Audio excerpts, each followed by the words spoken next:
me first take you to our roadmap. Okay, since a lot of you are new enrollees, I would like you to understand how the review program works and to give you some confidence of what we could offer in helping you achieve the band score you desire. So, practically IELTS, welcome. This means International English Language Test System. If you may have already heard, there are two governing bodies that basically evaluate and assesses the performance of candidates, whether which score they fall into, and that involves the equivalent, whether you could make it to your visa application or not. So we call them the British Council and IDP. Actually, in my 9 years of teaching here, I still don't know what the fuck IDP means. So IDP is more inclined with student visa application. So this is preferred more by students, and British Council is preferred more by the working class. But if you will be, let's say, sir, I don't know that information. I took my test in IDP. I'm a working class. It's fine. They give the same results. They are both going to give you the qualification you need. So regardless, it's just a cell phone, whether it's iOS or Android, it doesn't matter. They get the job done. They send messages. You can browse Facebook. You can send and receive calls. So basically, they function the same. All right. So British Council and IDP, we were partners for both. Unfortunately, we dropped this partnership with IDP to focus mostly on British Council. So if you will be taking your examination under British Council in partnership with 9.09er, which is, by the way, what our business name is. Essentially, 9 is the highest band score for IELTS. This is measured from 0 to 9. 9 is the highest band score. And we want to unleash your 9.0 potential. Hence, the business name 9.09er. It's not very difficult to understand why we come up with such an idea. And we have a lot of competitors which have the same name with 9.0. So 9.9 beyond, 9 realm, something like that. But 9.09er, we want to unleash your potential in achieving a band 9.0, which is, of course, attending classes, in helping you prepare prior to you taking the exam. So it's very simple. The idea is very simple. If you will be joining a competition which you have not yet fully grasped what is about or isn't about, then there is a very high probability that you could fail. Simple as that. Okay? Ma'am, what is your educational background? You're a nurse. You know the licensure examination for nurses. This is the first thing I would like you to understand. A nurse needs to take the nursing licensure exam. In the Philippines, we have the Philippine Nursing Licensure Exam, PNLE. In the US, we have the NCLEX. In the UK, we have the OSCE and the OSCE and the CBT, computer-based test. All right, so they have two combination tests. So it means that for you to be qualified for this profession, you have to undergo an exam. Correct. If you prepared, if you studied 4 years, 5 years, some curriculum offer 4, some offer 5.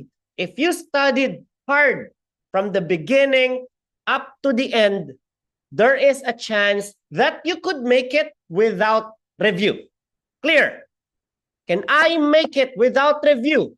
If I prepared for it from day one until the day I graduated, God forbid, I'm going to make it with flying colors. Trust me. But some fourth-year students don't have this confidence in them. Like, how can I answer a question like board exam question, nursing. What is the size of the medication card? Like, what the fuck is that?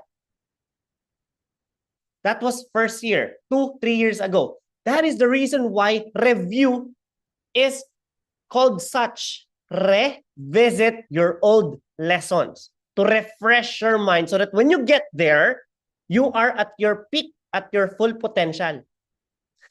And IELTS is the same. This is an exam that will test your wits, but not specifically in your educational background. This will test your wits in English. In English. And you have 4 areas of language that needs to be assessed by IELTS. The listening test, the reading test, the writing subtest, and the speaking exam. Clear? So there are 4 tests in the IELTS. Listening, reading, writing will happen on the same date you booked your test. Do you understand each other here? Okay, if I book my test May 10, I should expect that my listening, reading, writing will fall under that same date I booked, which is May 10. It's very clear. It's not difficult to understand. Nakakasunod lahat naman. Madaling-madali po itong intindihin. Pakisabi, pag hindi mo pa ito naiintindihan, tatap kita. Adjis ako nag-book, adjis ako mag-i-exam. Tama ho ba? Okay. But the speaking test is different. May, wag kang magsusulat dyan. Kukurutin kita. Now, the speaking test is built different. The speaking test will be scheduled a day before, the day during your written test, or even the day or days after your test. How? How will this happen? Well, there are 2 factors that play a role here. Number 1, your preference. You get to be the one to choose when I want my speaking test to happen. After booking the date of your listening, reading, writing, there's another window that will pop up, and that is a calendar. Basically, available date and time of what you want your test to happen, when you want your test to occur. It depends on you. Okay? Another is the availability of the test. If the slots are already taken for May 9, that is the day before your May 10 written test. Of course, kahit maglupasay ka pa dyan, ubus na ang slot. Nagkakaintindihan po ba tayo? Even if you want it to happen the day before, that's why the safest distance between booking the test and your test date is 3 weeks at least. Meaning, if I will be able to book my test a month before, that is going to be okay. 2 weeks, I think the exam is already closed down. Sarado na, wala na talaga mabubuk niyan. Are we clear? And that is exactly why at 9.09er, our lessons are heavily influenced by these exams. These listening, reading, and writing and speaking exams, heavily influenced by them. So meaning, we have lessons for you to improve your listening skills. We have lessons to improve your reading subtest skills. We have lessons for writing scattered across the weekly schedule. And we have lessons, both major and minor components for your speaking skills to improve prior to you taking the test. But still. Okay, may nagsasalita. Teka lang, minute ko yun. Sino to? Si Nova. Okay.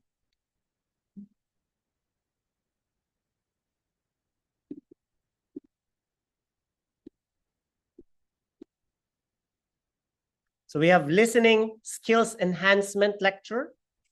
We have reading major. We have writing. This is going to be a problem. And this is a problem.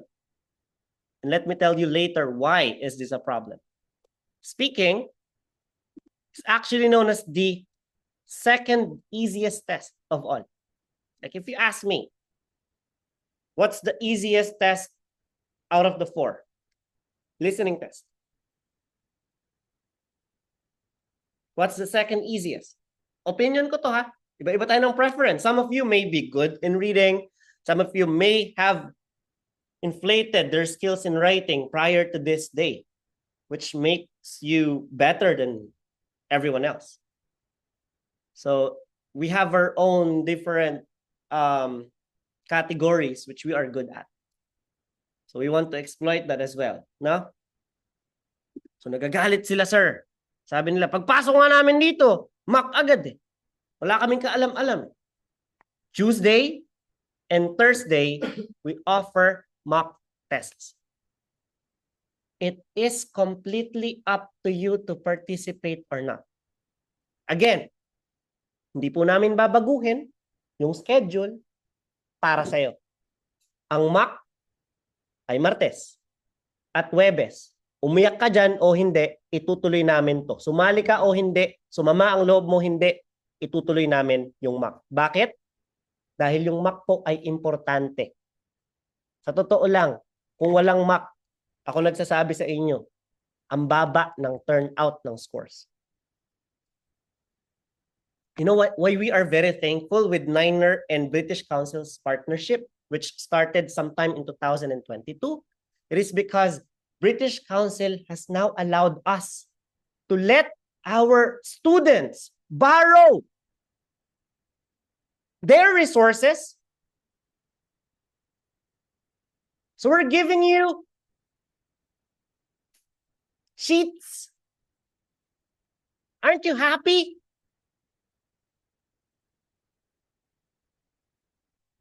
Hindi yan ang happy. You're so plastic. Hindi happy. Because you don't know eh, ano bang pinagdaanan ko, para saan ba to? Again, I'm not blaming you, you're first-timers. So I post every single time on our Facebook group. Nakalagay pa nga dun, may indicator eh. Mock Plus, one-on-one speaking coaching. Anong ibig sabihin nun? Nakalagay dun, prerequisite. Ibig sabihin, kinakailangan sana. Kung mayroon nun, mas maigi. Kung wala, wala tayong magagawa. Dumating ka dito, ayaw namin masayang oras mo, pasok! Go! Okay? So, in the exam, there are 2 modules. Okay? What are those modules? The academic, which I hate. With all my heart, I despise. Sinusuka ko yan. Galit ako dyan. Kakapasok mo pa lang, wala, nasa DNA yan. Ang akad, matigas ang ulo, pinipilit lagi ang gusto. Kasi they think high and might of themselves. Why? Nakapag-bachelor's degree ako. Nakapag-master's degree ako. Bakit ako yuyuko sa'yo? May ego yan eh. Di ba? Eh mga GT. Love na love ko yung mga yan. Bakit? Nag-t-shirt nga lang ako kasi GT letter lang eh. May shorts nga akong baon, no? Parang summer outing lang kami dito mamaya. Paglabas ng mga akad, labo-labo tayo dito. Kahit nga mag-inuman na lang tayo, walang problema eh. Dahil yung mga GT, sumusunod sila sa rules. Sumusunod sila sa instruction. Napakasimple, sinusundan nila. Mga akad kasi, how can I make this an issue about me?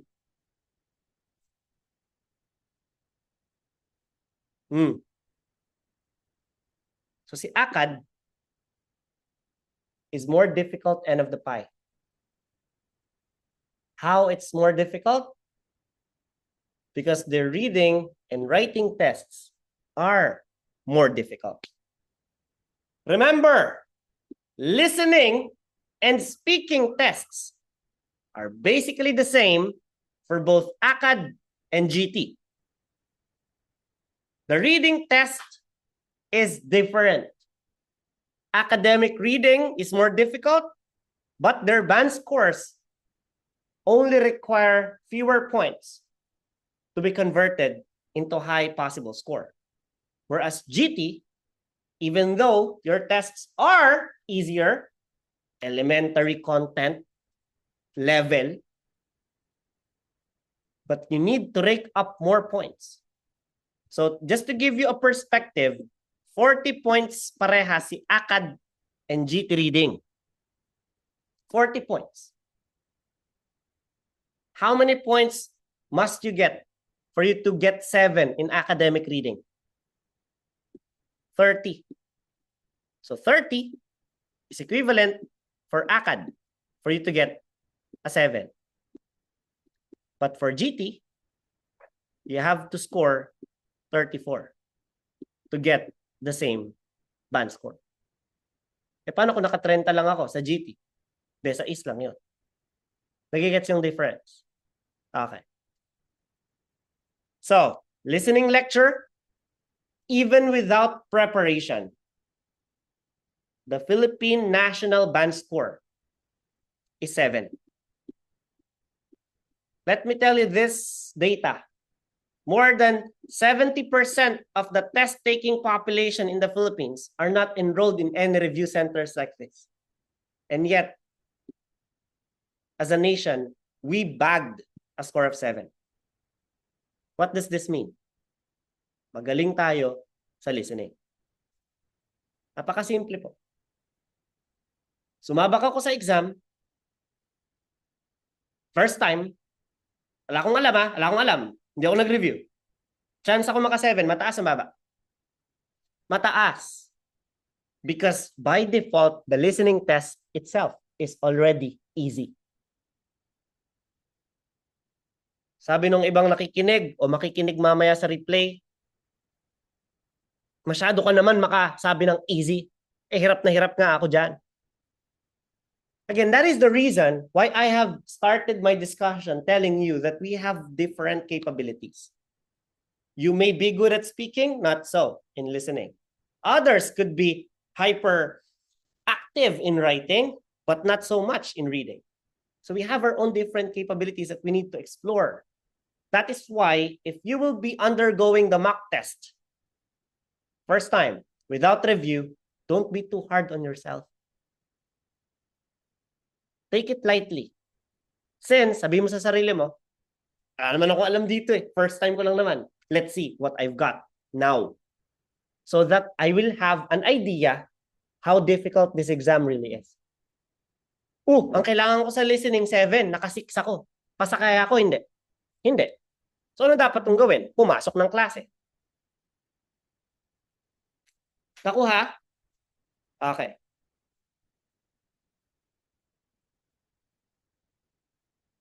Questions? So listening, speaking, they were discussed last week. Reading, I'll be discussing this coming Saturday. Hardcore reading lecture. All the techniques you need to know to understand the reading test is going to be exploited here in this lesson, this Saturday. Writing, I'm actually specialized in the writing subtest. I'm a demon when it comes to writing. Okay? If you are seeking for a high band score in writing, then you are in the right place.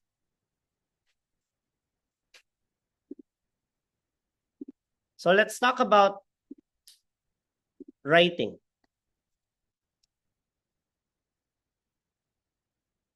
Is there a difference between ACAD and GT for writing? Yes or no? Hula lang. Kung wala ka idea, hula. Meron kaya? Wala. Meron. Siguro naman, meron pagkakaiba.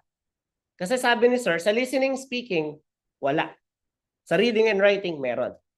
So si reading, sabi ko na. Tama? Okay, may tanong pa.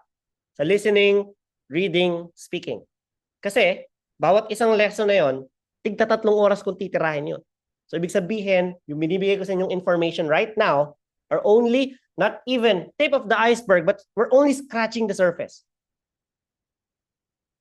We still have miles to dig. Malalim pa yung hukay natin. I'm just giving you some insights of what to expect overall. Okay? So for the writing exam, ayan na. Gawin ko nga itong blue para medyo maganda. So for the writing exam, you are correct. There's actually a difference between ACAD and GT. Remember, your writing is divided into two. Task 1 and Task 2.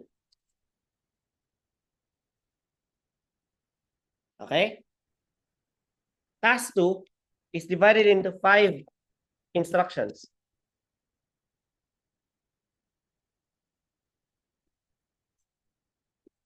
Ilan daw po? 5.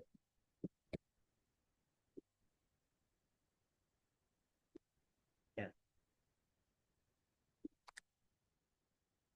And I will be covering these 5 instructions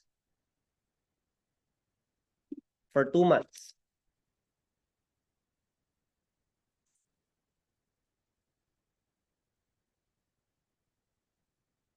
Okay. So meaning, there will be consecutive weeks which I will feature a writing task 2 lecture. Then we'll take a 1-week break like what I'm doing right now to focus on the other important lesson. This week, I will focus on reading. Next week, balik na naman tayo sa writing.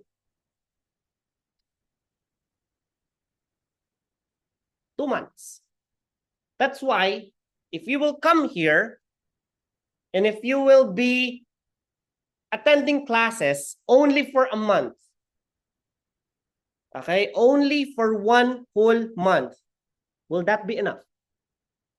No. So let me give you an example that one student encountered. No?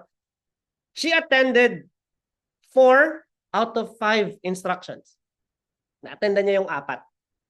Agree, disagree. Open-ended. To what extent? Yung mga pangalan nila. And advantages versus disadvantages. If you have already attended my lessons, you know that the second topic, supposedly is discuss both views. Yan po ang hindi niya na-attendan.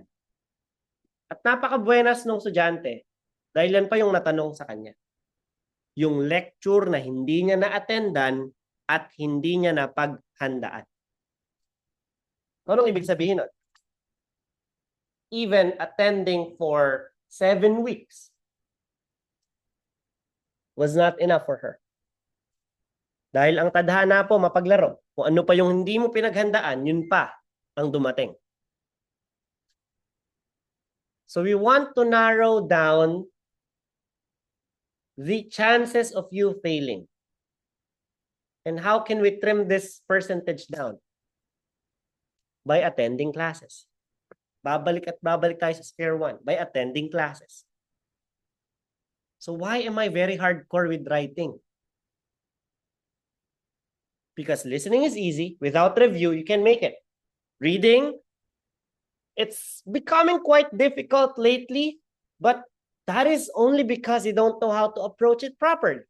Speaking, at the end of the day, I consider it the second easiest test. But writing, it could pull down the score. Halimbawa, kailangan mo sa is. Let's think about this scenario. You need to get a score of 6 for you to go to Canada with no band score lower than 5, sabi. So, ibig sabihin, kung yung listening mo is 7, this is the national average.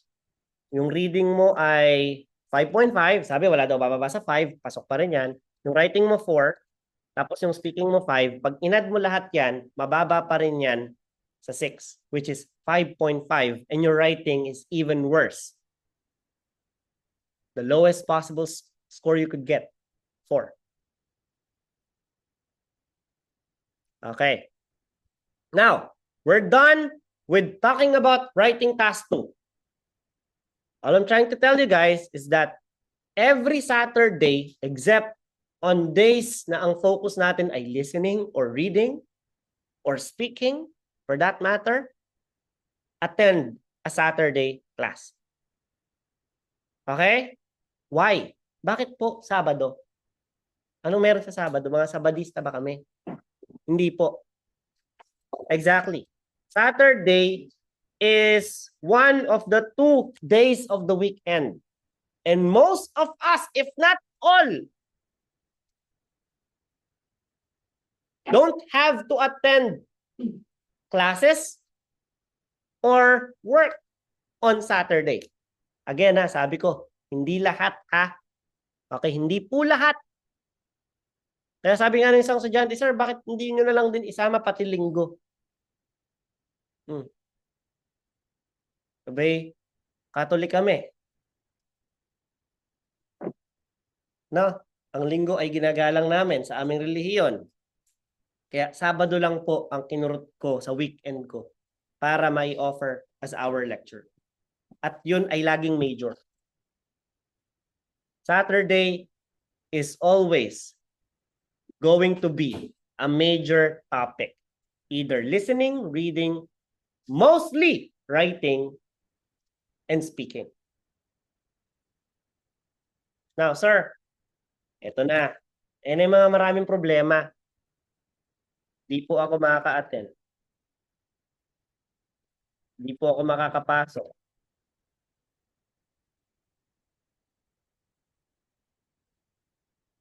Bakit? Daming dahilan. Sabi ko nga, may ibang may trabaho niyan. May ibang nag-aaral. May Saturday ba? Yes. Mga NSTP, CWTS, ROTC. High school, mga nagpe-prepare yan sa senior high and upcoming college admission tests nila. Nursing, nagpe-prepare na yan para sa board exams nila. May anak, ako sir nag-aalaga. Nalasing po ako kagabi.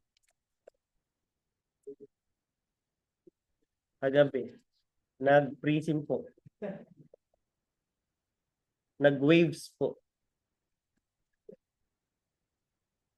Nagla Union po kami. Yan. Daming dahilan. Tama ba? So kahit marami kang dahilan, hindi pa rin po tumitigil yung lessons. Because what we offer is live lectures,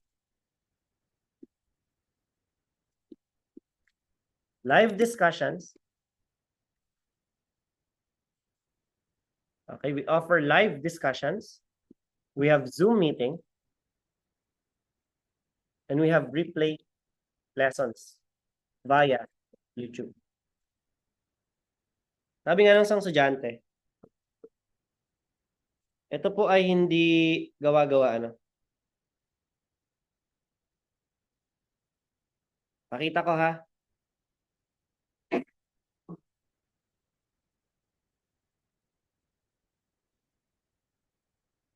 Ayan, sino niya yung resulta niya? Pakita natin. Sinend po niya yung results. Tatakpan ko na lang yung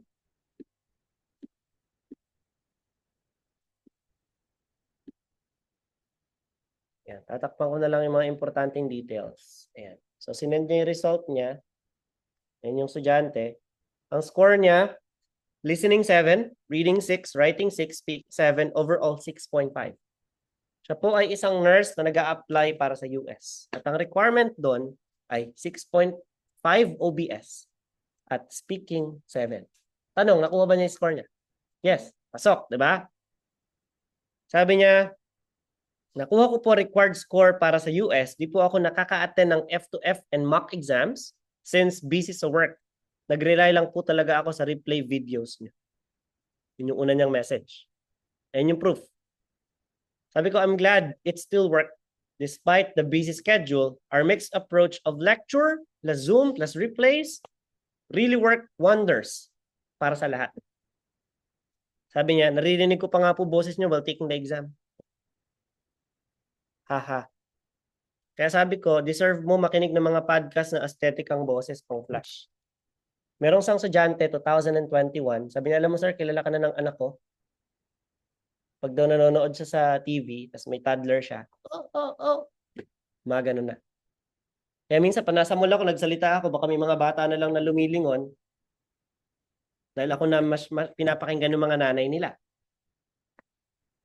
So, ibig sabihin po, ang live discussions namin, ang Zoom meetings namin, ang replay lessons namin ay hindi titigil maglaon yun ka man o hindi.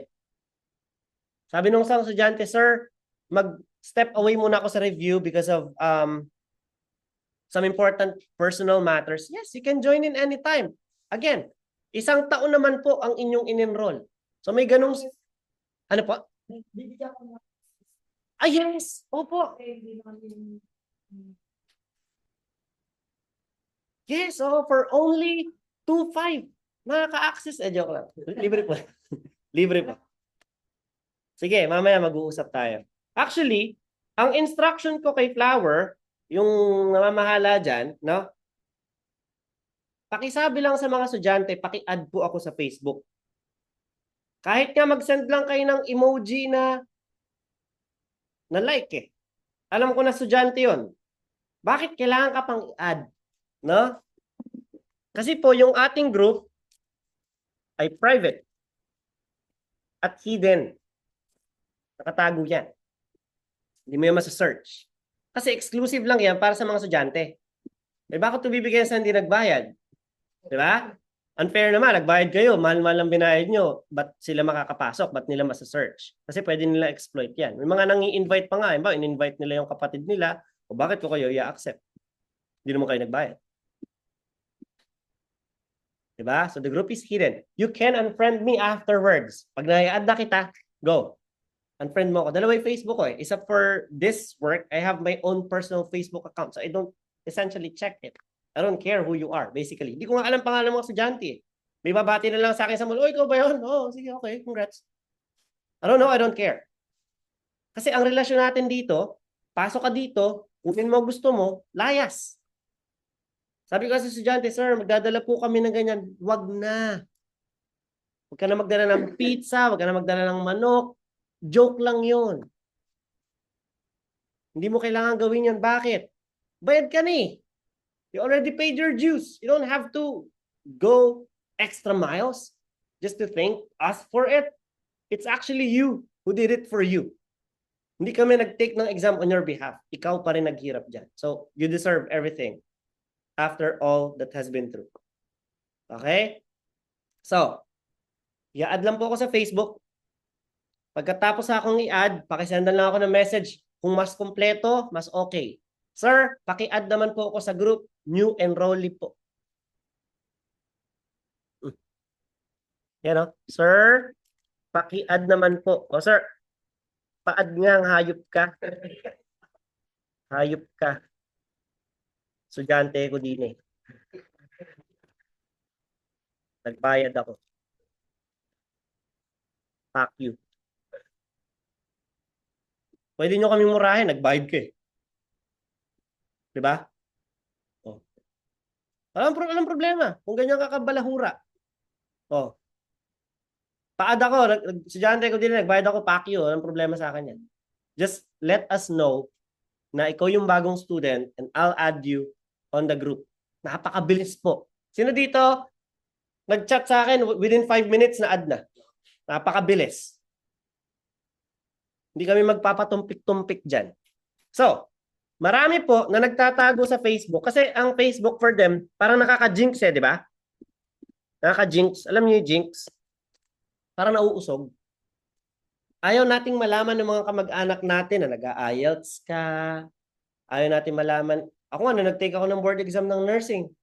Even yung guardian na nag-alaga sa akin, hindi ko sinabi sa kanya. Lihim na lihim. Asawa ko lang yung may alam. Wala talaga nakaalam. Kasi, we don't post processes eh. We post results. Ay, bulaga. Pasado na ako. Aalis na ako. Mga hayop kayo. Wala na kayong magagawang negative energy, negative vibe. So may iba, nagde-deactivate ng Facebook. So sir, paano naman po kami? Wala kaming Facebook accounts. Or, malamang may kamag-anak ka at may mutual friend ka dun sa group. Baka, di ba, nangi-stalk sila, hinahanap nila. Sino itong mga bago kong mutual friend na nagpe-prepare sa IELTS para ipanalangin ko wag pumasa. May mga ganun di ba? Oh. So meron din po tayong Discord server. Doon medyo tago ang inyong mga pagkakakilanlan. So pwede mong pangalanan yung sarili mo like Tolongges 69. Oh. Di ba? So may Discord tayo. At kung ayaw mo pa rin, yung YouTube natin, magsasubscribe ka lang. Lahat po ng replay, naka-instant premiere. Kapag subscriber ka, manonotify ka agad. Naka-instant premiere yun. So, pwede mo siyang click, save to watch later, kasi pag instant premiere, hindi pa ganun kalinaw. Naka 720p lang yan. So, para 1080 to 4K HD siya, antayin mo pa ng mga 3 hours bago siya maging HD. So, yan po ang aming ino-offer. Ngayon, difference ang ACAD and GT, wala pong pinagkaiba ang writing task po nila. Saan lang po magkakaroon ng crossroads? Sa writing task 1. Yung task 2 po ay walang pagkakaiba. Yung task 1 lang po ang meron. Okay? Yung ACAD, mayroon kang 8 na lesson sa kailangang attendan. 8. Tuwing Martes. Makinig, ACAD. Tuwing Martes, mayroon akong ipopost sa group, sa Discord, pati dun sa chat. Ano po ipopost ko? Reminder na huy, may mock. Kung gusto mo mag-mock, punta ka dito. Huy, may mock. Tayo sa branch kayo na ongoing. Tapos, link ng academic replay.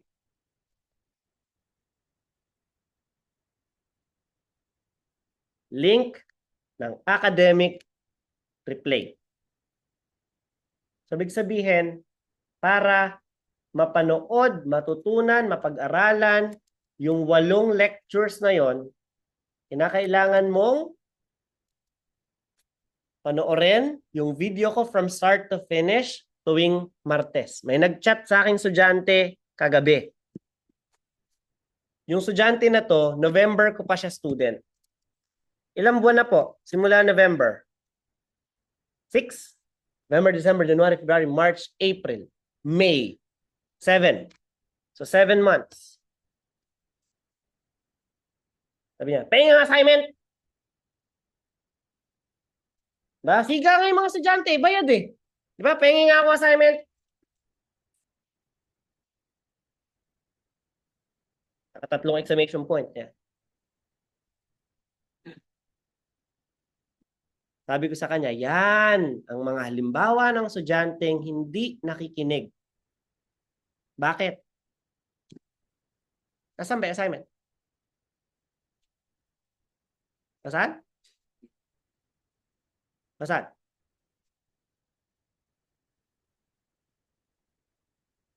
Nasaan yung assignment?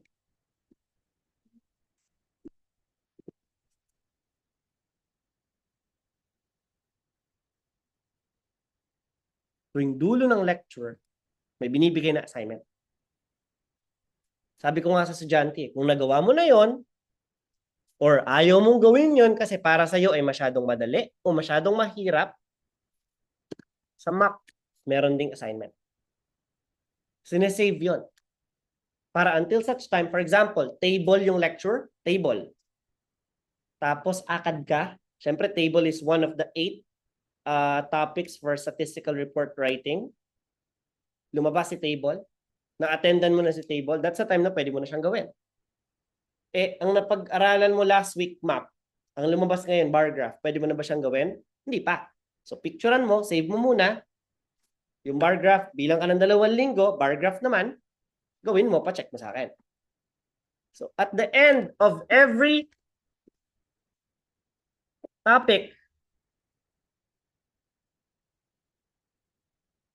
Mapaakad man yan,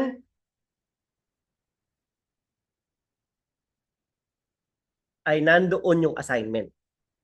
So sa 7 buwan namin magkasama nung estudyante, nagkatawa, uy, dito ka na pala. Wala siyang natutunan kung nasaan yung assignment. So yung mock writing, hindi ko kayo ini-implore, I'm not implying that you need to do it ASAP. I'm actually telling you, attend ka ng klase, save mo yung questions, so that when you are ready, attendan mo ang to what extent yung tanong, pwede mo na siyang gawin by that time. So save those questions for later use. If you don't feel that the assignments I give are the one for you that time, pwedeng masyadong madali o masyadong mahirap siya para sa'yo. At the end of every writing topic, there's an assignment. So for ACAD, it will always be Tuesday replay. Wala akong live niya. Wala akong live. Dahil yung replay na yan, sapat na. Sana. Okay? Yan. E paano yung GT? Letter writing. Isang topic lang kailangan nilang attendan. At yun yung topic ngayon. GT, letter writing. That's it. After that, yun lang ang nag-iisang topic nila for writing. Pwede na sila mag-practice. Kay ACAD, kailangan mong bunuin yung 8. So, lumabas ang bar graph, pwede mo na siyang gawin na pag-practicean mo na siya. Table, ang topic, kumuha ka ng table na practice, may na-check mo sa akin. That is how coaching works. And that takes us to the end of this orientation. What is coaching?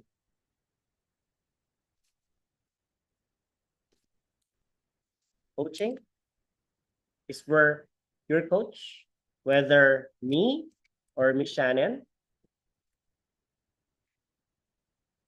will be taking the helm. Ako, mostly for writing. Siya, mostly for speaking. Dahil ang score niya sa speaking ay 8.5 under Miss Ara Escalana. Pinaka-kinakatakutang examiner yan sa lahat. At naka 8.5 pa siya. So, ganun kagaling si Ma'am Shannon when it comes to speaking. Kaya nga, ang daming nakaka-8 ngayon, nakaka 8.5 din sa speaking because we started hiring her last year. Okay? Excuse me, I'll be taking this call. Hello, ma'am.